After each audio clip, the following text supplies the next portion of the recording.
George Lynch. 2 seconds, 1 second. Kobe pump fake. Kobe for the win. Kobe the dagger. 1-2. He loops that to left field. Going to be a tough play. Jeter on the run, makes the play. Wow. And flies into the stands. Oh, what a play by Derek Jeter. Roethlisberger has time.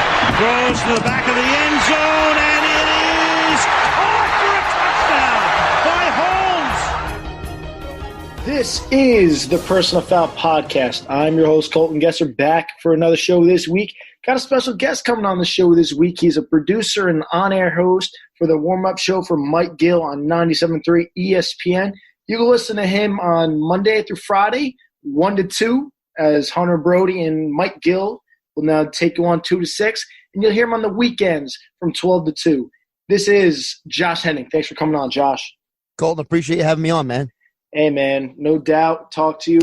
Definitely had a lot of takes during when I was interning there at 97.3, and definitely said, hey, let's have this guy on. We'll talk some sports here. Yeah, man, you know me. I'm never afraid of having an opinion. So, you tell me what you want to talk about, and I'll give you something with it. Hey, man. So, yeah, first thing, how is it at the station? I mean, this is a crazy world we're living in with COVID. How's it going at the station? I know you guys are still staying busy and producing good content still. So how's that working for you, producing those shows and stuff from the station?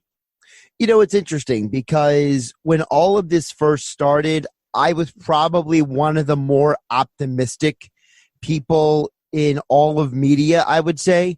It was a combination of me and maybe like 4 other people on planet Earth. And I wasn't optimistic because I was like, we all see the people, COVID ain't real. I'm not one of those guys at all. It's just, for me, when I look around the world, I understand that at the end of the day, let's be realistic. People may think this is insensitive, but sports is a moneymaker. And we are in a business of talking about one of the largest producers of money on planet Earth. If you combine the revenues of the NFL, the NBA, Major League Baseball, and the NHL, you're talking about an entity that is a $50 billion industry altogether.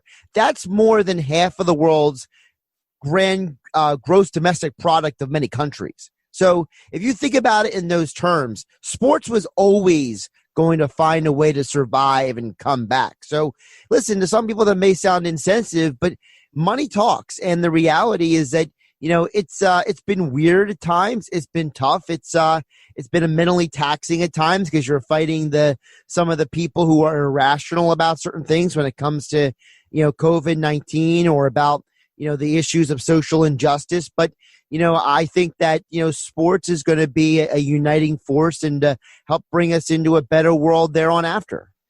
Yeah, it's definitely a crazy time we have going on here. And you, just as you hit the nail on the head there, money talks. And when most of your money is coming from sports, you knew darn well they were going to find a way back. And we're going to start seeing it back next week. Baseball starting it off first, then the NBA the following week. And speaking of the NBA, that's what we're going to slide right into here. I know you guys cover the Phillies and the Sixers and all that stuff in the Philly market. 76ers benefited from COVID, getting healthy with Joel Embiid and Ben Simmons. What are you expecting from 2 of them getting healthy? This is probably one of the teams that benefit. I think the Bucks benefited. The Lakers did not benefit from it. The Clippers benefited from it. So what do you think with the Sixers? I think this played into their lap. I think they have a team that can make some noise in the postseason. What do you expect from the Sixers? Well, they definitely can make some noise. I think anybody who thinks otherwise is a little delusional. The problem with the Sixers is that you never know what version of them you're getting. I've talked to a lot of NBA people, about this over the last couple of months. On paper, everybody thinks the Sixers are a contender. The problem is that the Sixers have been one of the most inconsistent teams in the league this year. In fact, I had Ben Golliver, a national NBA writer, telling me that he thinks the Sixers were the most disappointing team in the NBA this year because at times they were so underwhelming. And that's a guy who covers the entire league. So when you think about it, the Sixers are a team that you know who Joel can be, you know who Ben can be, you know who Tobias can be. The problem is what version of those guys is going to show up from night to night. Now, as you mentioned, the Sixers are benefiting. Well, one of the benefits is that Ben Simmons is healthy. Well, Ben Simmons also put on about, 10 pounds of muscle, it looks like. He looks fantastic. Yeah, so I mean, you're maybe not getting just a healthy Ben Simmons, you're getting an improved version of Ben Simmons. All the reports are that Joel Embiid wasn't just getting medical treatment during the entire pandemic. He was basically almost living at the Sixers facility working out. So this may be the best conditioned Embiid we have ever seen. Tobias Harris basically spent the entire 4 months Zooming everybody, texting everybody, calling everybody, trying to keep guys' morale up.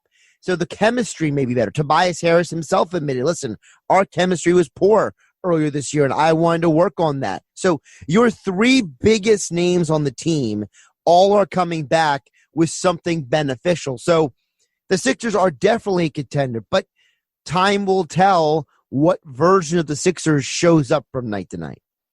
Yeah, I think, like you just touched on, Ben Simmons looks fantastic. I also want to ask you here on this. I've seen videos of it online, Ben Simmons shooting the ball from range. Are you tired of it because you're not seeing him do it in games? Are you tired of seeing the Ben shooting stuff again? He's shooting from deep, and he doesn't do it in games. Like, are you tired of the videos that you see on social media? Tired of the video? No, and here's why. And I'm going to tell you that I don't think it has any consequence on him actually shooting a 3 in a game. I think it's a good thing, and I'm good with him showing the videos because that tells me that the people around him, right? The videos are coming from the 76ers. They're coming from people in the building with him. It's not like he's telling everybody, don't show that. It's not like there's anybody saying we have to cover up what he's doing. It's obvious that the people around Ben and Ben himself are okay with this hype going on. And the fact that they're okay with it tells me that there should be some positive feelings about it. Now, I am tired of answering the question, is Ben going to shoot or not? The question I'm tired of, it's not the video, because at some point or another, we've all seen a video of fill-in-the-blank athlete doing something. I mean, I feel like the last 4 months of our lives have been fill-in-the-blank athlete doing something. So at some point, I feel like all of our lives are videos anyway. What I'm really tired of, Colton, is the question, is Ben Simmons going to shoot a 3 in a game? Because, frankly, I don't think anybody really knows that answer. It drives me nuts. I know you guys didn't like when I brought it up on the side, that I'm not a Sixers fan, and I kind of brought up the point of, it's coming to the point where you might have to trade one of these 2 stars, either Joel or Ben. I'm keeping Ben because of the health-wise. Ben could stay on the floor. And I think Joel has all the talent. I think he's probably the best big man in the league. Him or Davis, when it comes down to it. I think Joel's more talented when he's healthy. When he's healthy, he can dominate a game any single night. You ask, give him the ball, he will do his thing. But let's dive into Ben Simmons here. I think it would be so beneficial to the Sixers, like Giannis is to the Bucks. Can Giannis consistently drain the 3? No. But if the fact that he makes 1 in a game, or the fact that he's shooting it in a game, is going to bring the defense out to play him, they're going to have to come out and respect him. If he's shooting the ball and he at least hits 1, you're going to have to at least come out and respect him. And he possibly could shoot the shot if left open. And it's going to create more offense for Ben Simmons. Ben Simmons is going to be able to get to the rim a lot easier. He's going to be able to get to the rim. Someone's going to drop down. He's going to be able to kick it out to the corner, which he does very well right now. But the fact that if he's shooting the ball, it gives him more opportunity to get points and run the offense. I don't know who says you. So it's interesting you brought up Giannis, because I think Giannis has become the easy comp for Ben. But I want to take this a different direction, if you don't mind, real quick. So I've been noticing how much time Ben has been spending in the offseason with LeBron James. And if you think about it, if you're a Sixers fan or not, if you think Ben has this high ceiling, and I think most people do, who else do you want Ben hanging around with that arguably the best player on the planet, the hardest working athlete on the planet, the player with the highest basketball IQ on the planet, LeBron James? Even on a minute level, some of LeBron has to rub off on Ben Simmons, right? Like, if you spend your time around somebody that great, something has to rub off on you. And I think you're starting to see it. And look how Ben's body is developing. Ben has put on an incredible amount of functional muscle, as we call it in the business, since he came out of college. Well, who has he been represented by since he came out of college? Clutch Sports.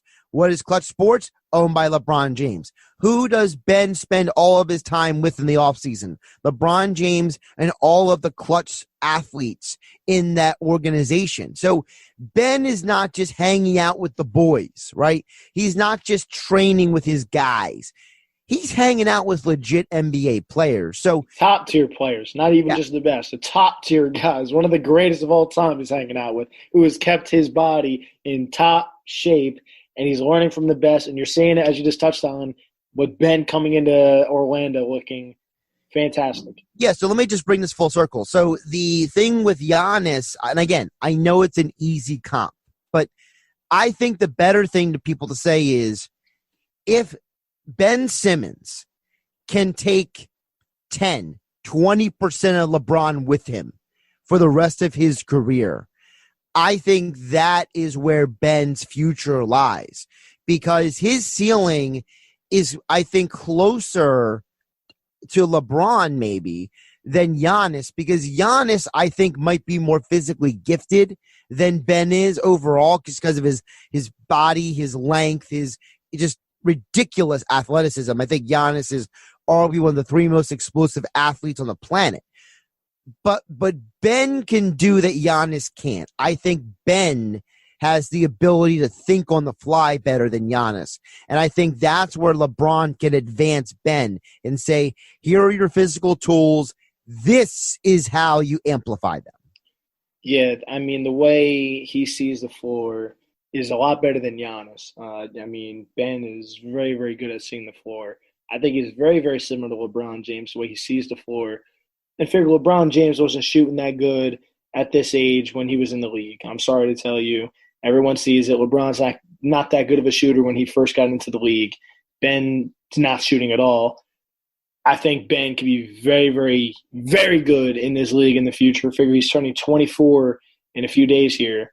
But man, oh man, 23 years old, Ben Simmons, and we're getting to see him in Orlando in a very talented Sixers roster. I think the sky's the limit for Ben. I agree. And I think that just one more thing on Ben, let's not forget that this guy missed the entire first year coming out of college. This is a guy who never played point guard before he got to start playing it in the NBA. And now finally he's actually being asked to play the position that you could argue is actually his natural position. The history of the position of the point forward has a long history in the league. Scottie Pippen, Grant Hill. There's been a lot of guys. LeBron James has been playing it. There's a lot of guys who've had success in the league who've played the point forward. And I think that having a secondary ball handler will put Ben in a position and maybe not have to have so much responsibility on his shoulders. Yeah, I was kind of going to go into that. You guys were talking about it this week. Ben working at his normal position where he played in college, finally putting him at the 4. And that's what I was talking to you guys also when I was interning there. He doesn't need to have the ball always in his hands. Do you need him to set up the offense late in the game? He can do it. You could put another shooter out there with Ben. So what's your real take on what's going on with putting him at the 4? Is it like, wow, Brett Brown finally, or is it kind of like, all right, let's see where this goes? Well, I think it has less to do with Brett Brown. I know this may confuzzle some Sixer fans out there, but I don't hate Brett Brown with a passion. Here's the problem. This actually goes back a couple years ago. The vision for the Sixers was never to be what we see it now. The vision for the Sixers was for Markelle Fultz to come in there and play point guard and for Ben to play point forward. But Markelle Fultz was an incredible bust and disappointment in Philadelphia, and he's trying to salvage his career now in Orlando. The revelation has been that Shake Milton can play point guard in the NBA. He can shoot from 3. Let me give you this stat, Colton. From the 22nd of January, which was the first day that Shake Milton started playing regular minutes for the Sixers on a daily game basis, to the league shutdown due to the pandemic on March 11th, Shake Milton was shooting 52% from three. That's a huge number. Even if he shoots, less than that during this 8-game playoff run and in the postseason, you have a legitimate ball handler who can shoot threes next to Ben Simmons on the court. To me, the key is Shake Milton. That's what's allowing the Sixers to do this, because Shake is showing them you can get a Markelle Fultz-esque guy next to Ben, next to Joel, because the biggest problem for the Sixers is they've had way too many duplicitous players, way too many guys who do the same thing. So now you bring in Shake, who can play solid defense, can shoot from three, can be a ball handler, and that's what's allowing the Sixers to do this. Not that Brett Brown had a revelation. It's that Shake Milton showed up and showed everybody what he's able to do. And as I've been told by a lot of people who covered Shake Milton from college to the G League, apparently his development has been a big part because of that time in the G League. If there wasn't a G League, you could argue the Sixers might be worse off right now. The G League's been very productive. It's very underrated. You're going to see a lot of the talent in the G League this year because a lot of the top prospects in the NCAA are going to the G League. College might have a problem. That's a topic for another day.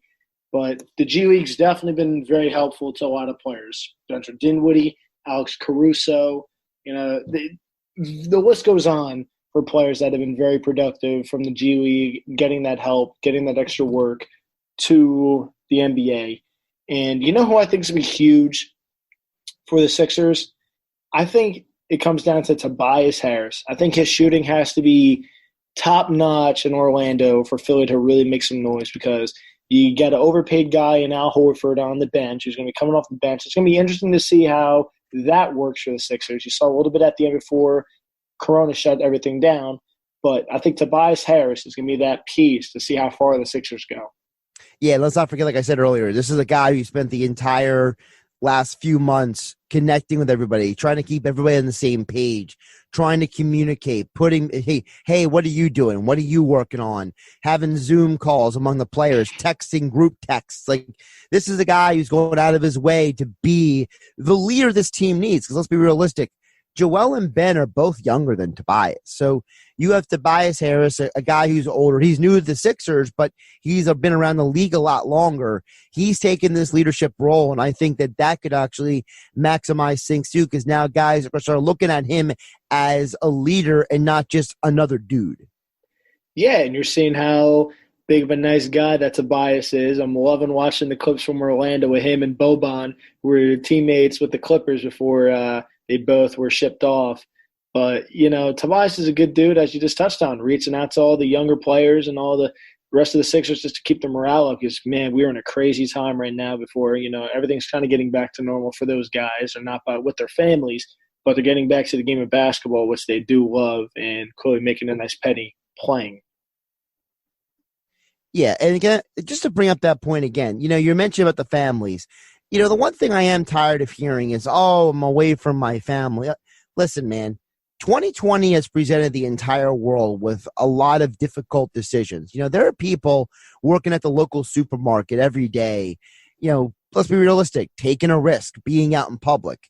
There are parts of this country that are I'm here in New Jersey. So, things are way better here than other parts of the country. And we know that almost 2/3 of all positive tests in the last month and change have been asymptomatic. So there's a lot of people who are just happen to have this COVID-19 that nobody knew about, and it wouldn't have mattered under normal circumstances if the world wasn't where it is right now. So, for these players, that's why I'm so glad everybody, ripped some of the players in Orlando for complaining about the hotel room and complaining about, I got to be away from my family. Oh, this really stinks. Listen, man, you're getting paid to play a game, and your job is to make money. And this is once-in-a-lifetime money. And it seems like the majority of athletes, whether it's basketball, hockey, or anything, they understand that, doing this is important because you want to maintain the stability of the sport for the future generations. And you also want to establish a precedent. You want to establish that you are a role model, that in a world full of everything going on right now, you are a stabilizing force. And that's way more important than you being separated from your wife or your girlfriend or not having access to Postmates like Rashawn Holmes got quarantined for because he had to have some special food. Like, get over yourself. That's why I love what John Moran said. He said, listen, man, we're all fortunate to even be here right now. I'm happy with what I got. Patrick Beverley's like, hey, man, I used to play in Europe. These amenities are way better than anything we dealt with as European basketball players. So, I like the fact that the other NBA players are calling out the snotty, privileged basketball players like, hey, man, get over yourself. We're here to play basketball. And, that's why I love what Jalen Rose said as well. It's not a snitch line. It's a whistleblower line. This is a professional environment. These guys need to grow up and handle their business. This isn't about being comfortable anymore. We're all dealing with our own set of problems. And there's a lot of people, by the way, and not to get super serious, but, people don't talk about the fact that the rate of suicide has gone up due to COVID-19 over the last 4 months. These players are acting like, they're being inconvenienced. Well, guess what? The whole world is being inconvenienced. So, you know what? Let's be realistic. These players have a wonderful opportunity to raise money for their charities. They have a wonderful opportunity to keep speaking out about Black Lives Matter. They have a wonderful opportunity to address a lot of issues and be an example for the country and for the world about what we can do united and not divided. I couldn't say it any better. I mean, they have a great opportunity. And might I add, which I found really, really funny with the hotel rooms for these players, the superstars are getting taken care of. CJ McCollum posted, I think it was Dame's birthday the other day, and he was in Dame's room and took a picture. And I don't know if you saw what the NBA did. The NBA posted that same picture, and Dame was staying in a presidential suite. The NBA blurred out the presidential suite on the room. Like, who cares? Of course you're going to have your superstars like Dame Lillard, LeBron James, Kawhi, Giannis, all those guys staying in top-notch rooms. Are you kidding me? So Colton, the fact that they're spending $100, they're spending tens of millions of dollars every day. They better be staying in nice rooms. Yeah, those are your stars, man. You got to make sure they're taken care of. Yeah, those guys are doing fine. I feel pretty comfortable saying that. I mean, Kemba Walker said it best. He goes, man, this is nothing new to me. This is how I was living my life prior to COVID. Played my game, went home, chilled and played on my system for a little bit and hung in my room by myself. So Kemba Walker's like, hey, I'm all for it. And, yeah, it's definitely crazy, man. I sure as heck can go do it. I'll go play basketball for a few months and live in a nice hotel room during that time. There's a lot of people, as you touched on, that are working in the supermarkets every single day. My mother's doing it, working in the pharmacy and working every single day, working those crazy hours and not getting the remotely close to the pay that those guys are getting paid. And the fact that they were arguing and complaining like the MLB was about money, it's ridiculous when you got a lot of people that are out of work right now. Yep. Yeah, I couldn't have said it better. Perfect.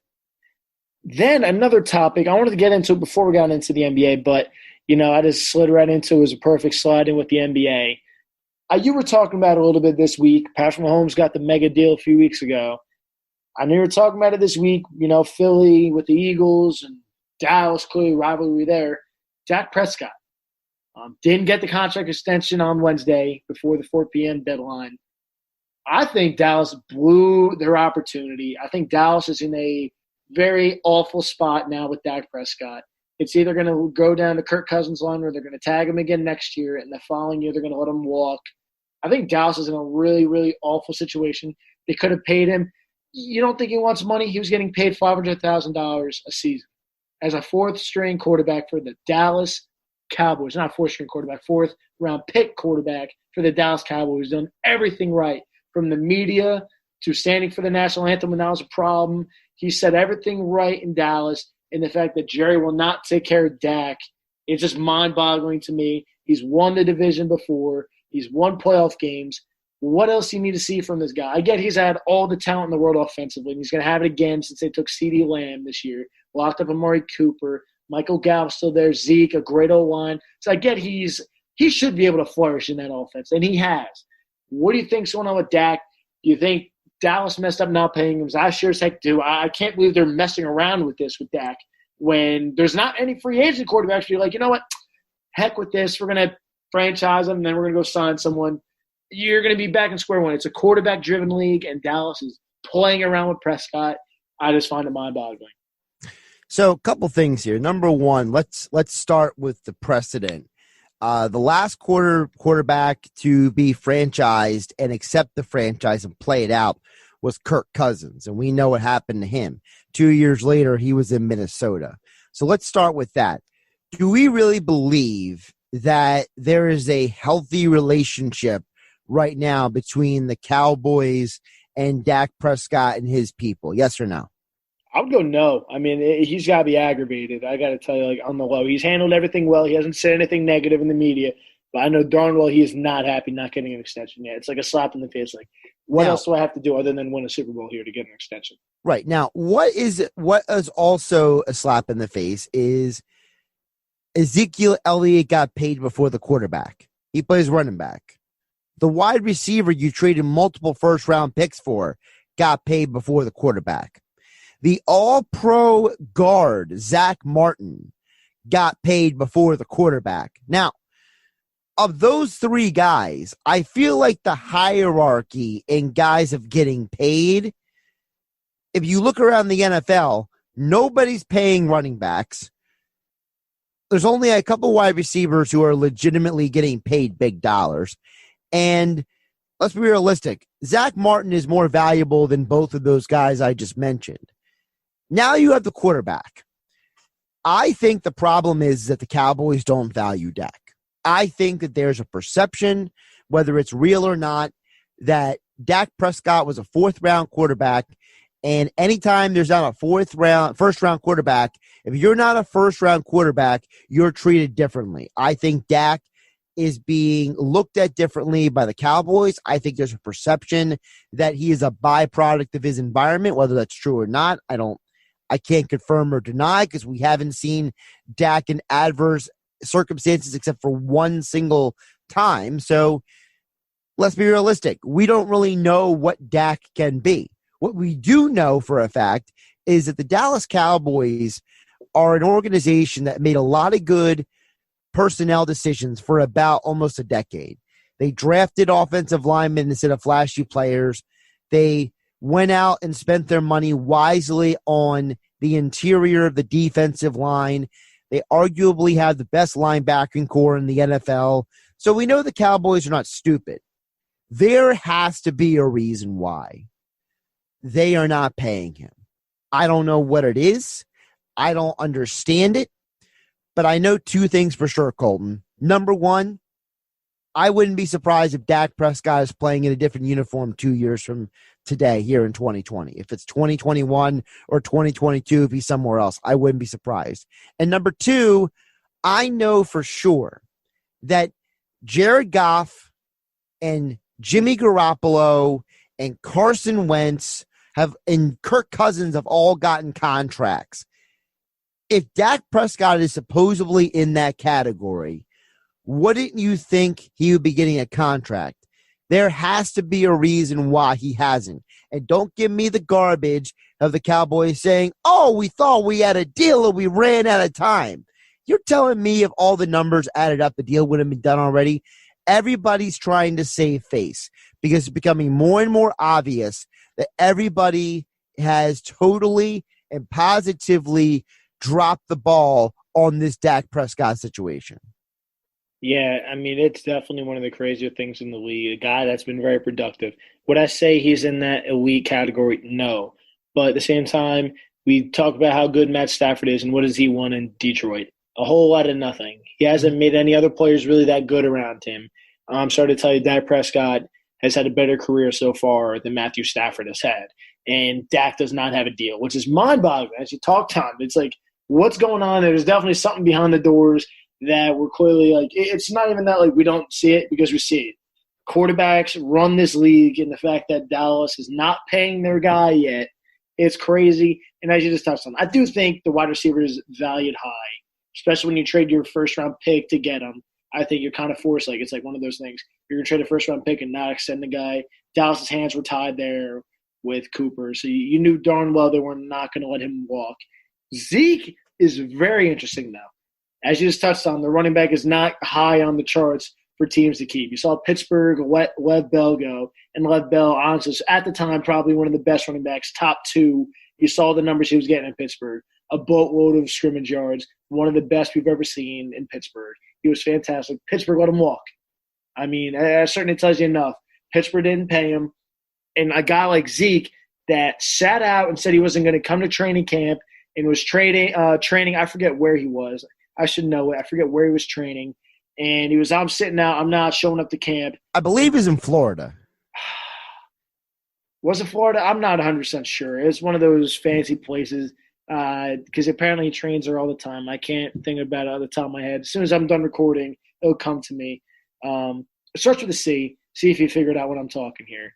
But, yeah, it's crazy. A guy that sits out, has problems off the field that Zeke has had, and Jerry pays him what he wants. And you're not going to pay a guy who has had no problems with the media, has done everything you've asked for as a franchise quarterback with the media, hasn't complained once publicly about his contract, the fact that he's a fourth-round pick getting paid nothing. It's not like he's a first-round draft pick getting paid well, a high first-round draft pick. He was in the 4th round getting paid like garbage for a franchise quarterback that has won a division, won a playoff game. What are we doing, Jerry? I'm not a Dallas fan. I'm not a big Prescott guy, but it's like, what are you doing? You have to sign him. And they're just making it worse for themselves. If they're going to re-sign him, they're going to pay us sure as a heck a lot more now than they could have last year or the year prior paying him. Yeah, and let's not forget with the Cowboys, what has been the thing that has been a problem with them? Ever since Jerry Jones took over, he has insisted that he's the man in charge, right? That's why they got rid of Jimmy Johnson. He wasn't getting enough credit. And they went through a gazillion head coaches. Then he had to bring in Bill Parcells. And Bill Parcells had to basically teach Stephen Jones, Jerry's son, who's now, remember, Stephen's in charge of football operations. Jerry's just the owner and CEO of the Cowboys. Bill Parcells taught Stephen Jones football operations. So then when Bill Parcells went back into retirement, Jerry let Stephen run the team. It was Stephen Jones who said, we're drafting Zach Martin and not Johnny Manziel. It was Stephen Jones who insisted they drafted Dak Prescott in the 4th round. It was Stephen Jones who insisted on them getting Tyron Smith. It was Stephen Jones who insisted on giving Tony Romo that extension when people weren't sure about him giving them the money that early on in his career. The Cowboys are where they are because the 2 times Jerry Jones actually listened to somebody who knew football, it worked out. Jimmy Johnson and Bill Parcells. Everything else, Jerry Jones has botched along the way because he thinks he has it all figured out. I'm extremely curious to find out how this relationship with Mike McCarthy goes. Mike McCarthy is the strongest personality that has been in that building since Bill Parcells. That was, 13 years ago? So when you think about it, they've had a lot of yes men and a lot of guys who are just going to, get along with Jerry Jones. Clap. Stand on the sideline and clap. This is another son for him. Right. So now you bring in a more strong personality, a guy who butted heads with Aaron Rodgers, by the way, a guy who told the 49ers that Alex Smith should be the draft pick instead of Aaron Rodgers in San Francisco. So this is a guy with an interesting history. And you're bringing him into Dallas. And I don't know what this is going to look like, Colton. I don't know what the future of the Cowboys is going to be because what else did they do? They kept the offensive coordinator from last year. I don't know what that means. Kellen Moore has no connection to Mike McCarthy, so he's obviously just there to be, a translator for Dak and the rest of the offense? You bring in a new defensive coordinator, a defensive coordinator who has his own interesting history in the NFL, Mike Nolan, a guy who's been a coordinator and a head coach, a successful one at times, but an interesting personality as well. This is the most interesting set of football people that Jerry has had in that building in at least 13 years. I don't know what we're going to get with the Cowboys. This could be a wonderful success or a very impressive implosion. Do you think Prescott's future relies on how good he gets along with Mike McCarthy and how good this season goes? Say he has another season like he did last year, and McCarthy likes him. Do you think that is pretty much where he's going to finally get his deal done, or you think he's going to get tagged again regardless? I think Dak's future depends on two things. Number one, Dak needs to have a conversation with Jerry and Steven without anybody else around. No agent, no coaches. I think that Jerry and Dak and Steven Jones need to sit down and have a conversation about what everybody really wants here. I think that's quintessential number one. Number two, Dak needs to stay healthy this year. I know he's been healthy up to this point, but Dak has no negotiating leverage if he gets injured this year. If he gets injured next year after he gets a long-term deal in place, all right, well, it happens. But if he gets injured this year, look at who's on the bench. The Red Rifle, Texas own, Fort Worth man of TCU, Andy Dalton. Can you imagine if Dak Prescott get injured and Andy Dalton led the Cowboys to the playoffs? Well, there goes Dak's negotiating power. He's definitely out of Dallas at that point. So to me, the two things is, one, Dak needs to play the full season and not get injured, so Andy Dalton doesn't get a chance to come in there and show that he's still got some fastballs left in the cylinder. And number two, Dak needs to have an honest conversation with Jerry and Steven about everything without any agent or anybody else around. Yeah, I mean, that is crazy to think Andy Dalton coming in and leading them to the playoffs. Couldn't do it in Cincinnati. Could he do it in Dallas? But yeah, I don't know, man. I just think also the way Dak took over for Romo. Everyone loved Romo in Dallas, even though he really didn't win anything in Dallas. And he came in and had one of the best rookie seasons we've seen, other than Big Ben doing what Ben did. It's crazy to think Dak has done pretty much everything right. You would think this guy has to have a contract by now, and does not. It's just crazy to think. It's one of those things you look around like, are we not seeing something here? What is Dallas going to after Dak? I don't know, man.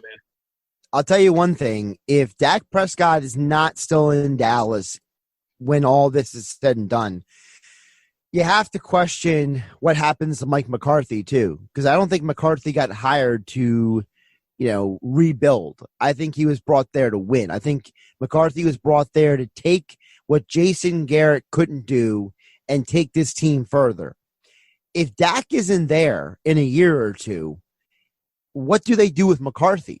Because what's the point of having a veteran coach who's supposed to get you over the top if you don't have the quarterback? Yeah, I don't know, man. Like you touched on earlier, it's an interesting personality to bring in there. It's not a yes man. It's a guy that demanded quite a bit, like you just touched on. Got in arguments with one of the best quarterbacks that's in the league, and Aaron Rodgers. How's it going to be with Dak Prescott now, a guy that's not on the same tier as Aaron Rodgers? Yeah, and let's not forget also with the Cowboys, there's one big hole in their offense that nobody wants to talk about because it's not sexy. Travis Frederick's no longer a Dallas Cowboy. I know they drafted the center from Wisconsin. Nice player, good player, but he's not Travis Frederick. Travis Frederick was a once-in-a-lifetime center, and if it wasn't for his health issues that were totally out of his control, they weren't football-related, by the way, it was genetics. You get sick with something like he had, that's something completely out of your control, and I'm glad to see that he recovered, and he's going to have a healthy, functional life now. But you lose that guy, that talent. You lose one of the best centers in the NFL. Who's going to keep that line together? Tyron Smith can't stay healthy year in and year out. I'm not convinced that Collins is going to be an all-world player on the offensive line consistently. Zach Martin's had some injuries over the last few years. Connor Williams, we got to wait and see if he's able to build up his strength to be a better guard. The Cowboys got questions on the offensive line, and if that offensive line isn't right, Dak ain't going to be productive. Zeke ain't going to be productive. The offense isn't going to be productive. So the Cowboys, they're playing with a little bit of fire right now. And they are, because that defense isn't good either. They have a nice front, brought in some nice pieces. But man, oh man, that back end's not so good. There's a lot of questions in that secondary. And you know who I think might be open to possibly coming in to replace McCarthy if this whole Dak thing doesn't work out, and Dak's gone, as you touched on, if that's what you think happens in Dallas. The guy that they were talking about this whole offseason before bringing in McCarthy, Lincoln Riley. Will it be time for Lincoln Riley to finally take that step from Oklahoma to go to Dallas? That's an interesting take there. Well, I like where you went there because I was curious if Lincoln was going to get the call this past offseason, but he didn't. Now, the reports are that Lincoln grew up a Cowboys fan, that Lincoln is a guy that Jerry Jones seems to like a lot. He fits the mold of the flashy hire, right? He's the star college coach kind of guy. He's a guy who has that flair, but he's the guy you bring in to develop a team. So like what we were saying, if Dak's no longer there in a couple of years and McCarthy gets forced out, do you bring in Lincoln Riley and then draft whoever the heck he had at Oklahoma that year in the draft, and then maybe bring in another Oklahoma guy or another, spread offense guy? For example, what if it's 2022, Dak Prescott goes somewhere else, you hire Lincoln Riley, do you call Cleveland and see they want to keep Baker Mayfield? It's crazy to think that. You know what I really think it comes down to? As you just touched on with the whole connection with his old quarterbacks and stuff for Lincoln Riley, how well does it pan out for Cliff Kingsbury in Arizona? Arizona's going to be a spicy team this year. But if that pans out, which it so far, we all made fun of the Cardinals for that pickup with coaching with Kingsbury, not experienced. So far, it really a lot of talent this year. They brought in D-Hop.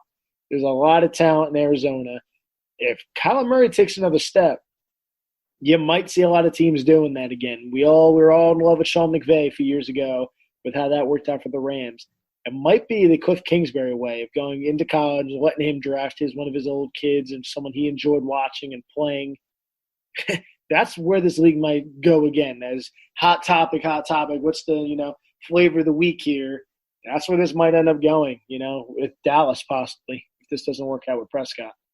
Well, the huge difference, though, between Arizona heading into 2020 and what Sean McVay got handed in Los Angeles is this. The Rams had a much better offensive line working with them. I got a lot of questions about the Cardinals' offensive line. We know they got the skill positions. You mentioned DeAndre Hopkins, Kyler Murray. I like him a lot. I think that their running back situation is going to be much better next year now with Drake in the backfield. But I don't trust those offensive linemen in front of Murray. That guy was running around for his life last year. And you know what? People don't like to talk about the offensive line because it doesn't show up on your fantasy football team. But let me tell you something. If Murray's running for his life, he's not going to have that many chances to throw DeAndre Hopkins. And if that line can't block, there's not going to be a lot of opportunities for Drake to make an impact. There were games last year. You go back and watch them. It was painful because it was like Murray didn't have barely enough time to throw the football. And in that division, you're playing the 49ers twice, you're playing the Seahawks twice, and you're playing the Rams twice. And Aaron Donald and Nick Bosa and those kind of guys they have up in Seattle who are young and hungry, they love seeing crappy offensive lines. Yeah, I mean, they did take one in the draft with Josh Jones out of Houston.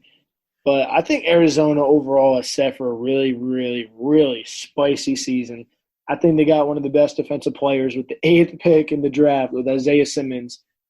I think Arizona is going to be spicy. I mean, the whole season, if it does happen, if COVID doesn't stop it, I think the NFL season is going to be very, very spicy and interesting to watch. I mean, it's going to be interesting to see where Dallas goes in their future.